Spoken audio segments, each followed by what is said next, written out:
I don't know,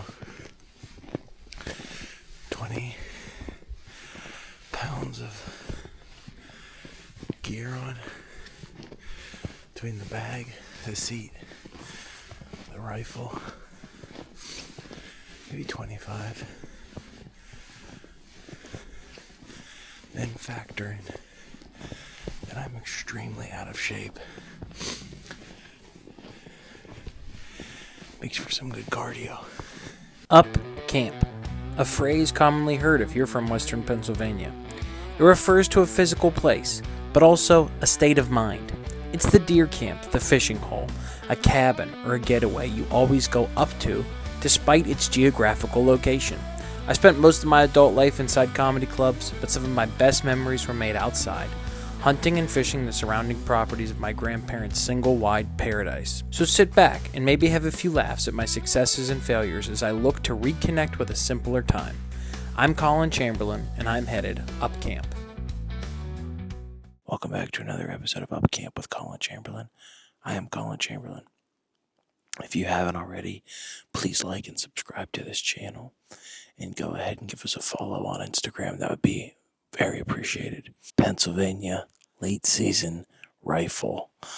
We are on public land in the eastern part of Pennsylvania, northeastern. There is a significant amount of snow on the ground, probably a good, I would say, 4 to 6 inches of snow. Came in where I saw some deer before when I've been here bow hunting. A lot of tracks. Gonna set up for a while, see what happens. We've already had a Wawa breakfast. We're going to get to it.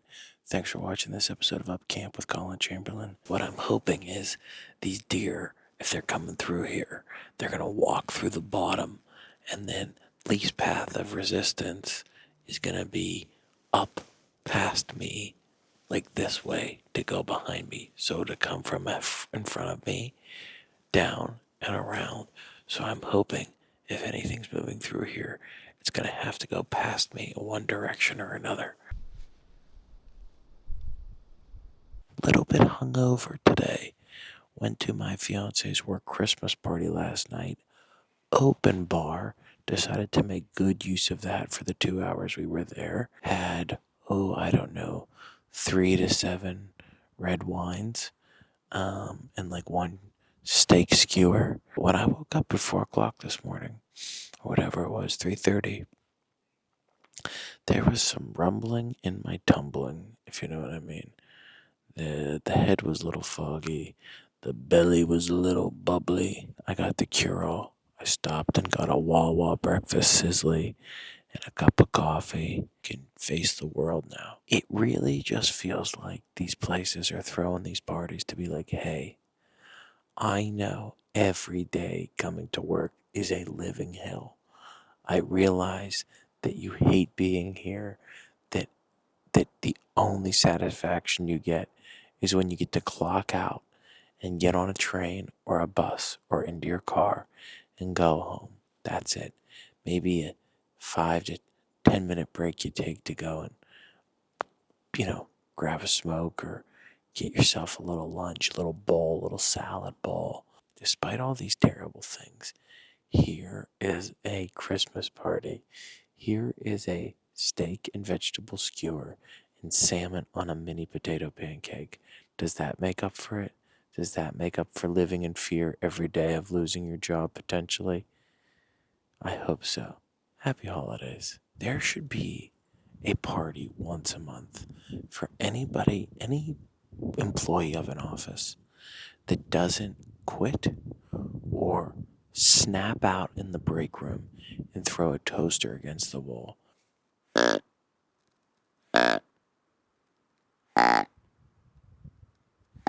For those of you that are interested in what I'm using today, this is a Remington model 788, I believe, 308, caliber is 308.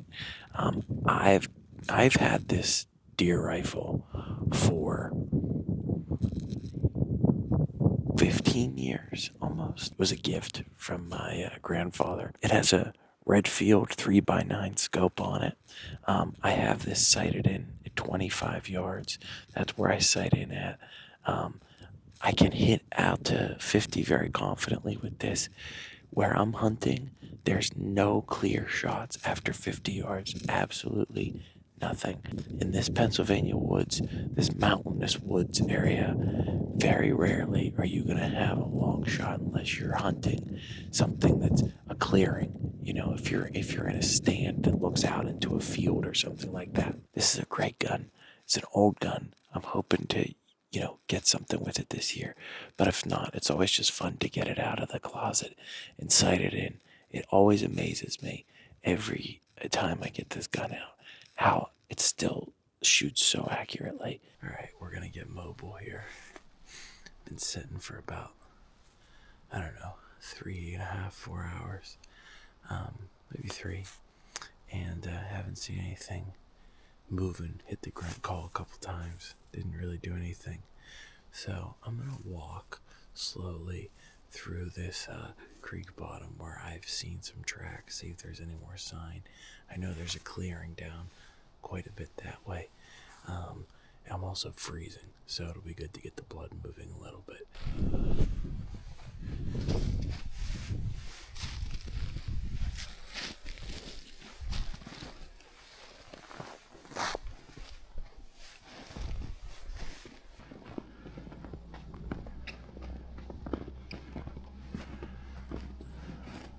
We got some tracks here. So, as you can see, something's been moving. Now, here's a good example right here. So, deer tracks, the pointy end is the front, the rounded end is the back. So most likely, that deer is moving up through here. Now, we could try to follow that. They might be trying in the winter. Sometimes deer will move higher up where it's warmer.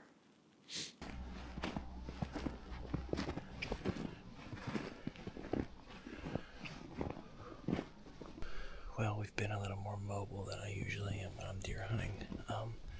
Probably because it's my, last real crack at it for the season. We're not giving up hope yet. We're still hunting. We're still actively pursuing a whitetail deer.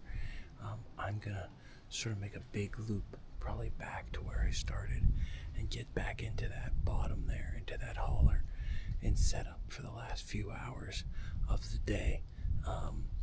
Just because I've had luck there before. There's a lot of sign here. There's a lot of sign there. It's like, where do you want to take your bet? And I'd rather take my bet closer to my car on the way out. Just if nothing else, it's a good day to be in the woods. Success is not just about what you bring in. It's about the time that you've had out in the woods. And for me, just being out here, being in the woods, walking around, see a deer or not, we see sign.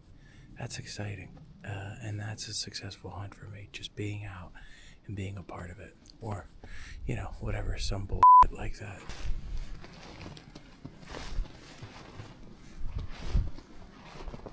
The coyote numbers in some of these areas are thriving. They are really booming because the trapping of predators like that has really gone down. Really stirs the debate of if you just let nature take its course, what happens? Oh God. Oh Lord. Oh Lord. Oh Lord. Okay. Took a little tumble. Took a little bit of a spill back there. Try to get too cute doing the walk and talk and talking about nature and all that stupid shit, and fell over. At least every deer in the woods knows that I'm here, so now it's a fair fight. I'm gonna sit here. I've seen deer come through this area before, and I'm gonna sit and wait. That's it. We're going old school. Sit and wait. Enough of this looking for tracks, looking for sign bull. Do it like The old timers did it. Find a spot that's comfortable, sit your down, and shut up.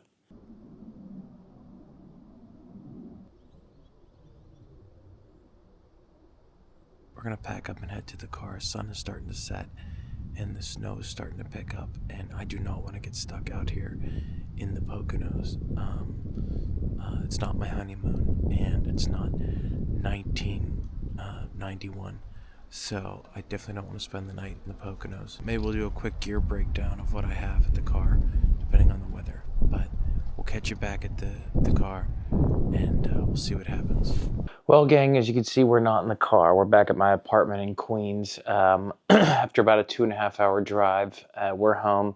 My intention was to do a quick wrap up and maybe even a gear breakdown at the car. But as you saw, the snow started to come in pretty hard. And by the time I got to the car, I wanted to get out of the state game land. We were out near the Delaware State Forest. And if you're familiar with that area, you know, once it starts snowing, you kind of got to get out or stay put. No deer, saw a lot of tracks, saw a lot of sign, but still a fun day in the woods. We're very mobile, very active, way more mobile than I usually am deer hunting just because I'm overweight and lazy. We know that, hey, there's a lot of sign there and maybe we try again next year at that same location. What I want to do before we wrap up this video is do a quick breakdown of what I'm wearing. This is literally just what I have pieced together as a cold weather kit. Some of the stuff I wear all the time. Some of the stuff I wear when it's super cold. Some of the stuff is brand new. I'm using it for the first time. And this isn't like the typical gear dumps that you see that's always like, this is the best sweatshirt we've ever made. If you don't buy it before next deer season, your family is at risk. It's always so intense. I don't know why. So on my head is literally just a Carhartt orange beanie that I got from a Army Navy store. As far as my base layers go, I typically wear just a thermal undershirt. I will say the base layer that I wear on my bottom half is the First Lite Furnace Long Johns. Oh, First Lite must be nice. I bought it on sale. Any First Lite or Sitka apparel that I have has been bought on sale for Black Friday. But unless you are doing very well for yourself or you want to refinance your house, I would suggest piecing together things when they're on sale. The other First Lite piece that I have is the First Lite Furnace hoodie, and it is extremely warm. It does fit a little snug, but I wear that right on top of whatever base layer, and I have found that with just a regular coat to do just fine. A Sitka neck gaiter. I believe this is their Jetstream line. The other Sitka item I have is the Sitka Jetstream hand muff. Out of all the things that I have purchased that I'm like, who do they think they are charging that much? This is the one thing that I'm like, this is 100% worth it. This is by far the warmest thing. Forget gloves, forget anything like that, mittens. This thing attached to you, just sitting there, jam a hand warmer in there. I wore it all day today, no hand warmer.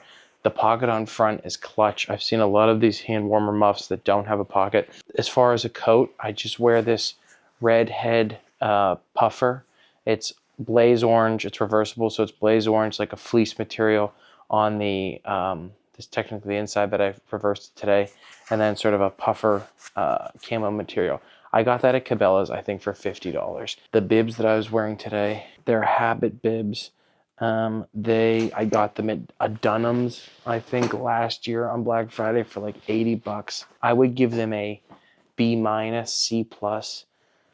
Pretty solid for like a cheap pair of bibs that you're maybe only going to wear a couple times a year. The biggest problem with these is that they're not ideal for getting wet. Like once they get wet, they do get a little heavy. We'll just give you a closer look at the deer rifle I was running today. Model 788 Remington Chamberlain 308 Winchester. And as far as the ammo that I run in, I usually get whatever's on sale. You know, a mid-level deer hunting, you know, Hornady, deer, whatever thing they're calling a deer slayer. There's always these stupid names, but I usually just get whatever's on sale. I get a couple boxes of those, sight in with that, and that's what I take into the woods. Thank you for watching this episode of Up Camp. As I say, if you like this, please like and subscribe and follow us on Instagram. If you don't like it, send it to your worst enemy and tell them how great it is. and know that you've wasted their time. Thank you. Good luck out there.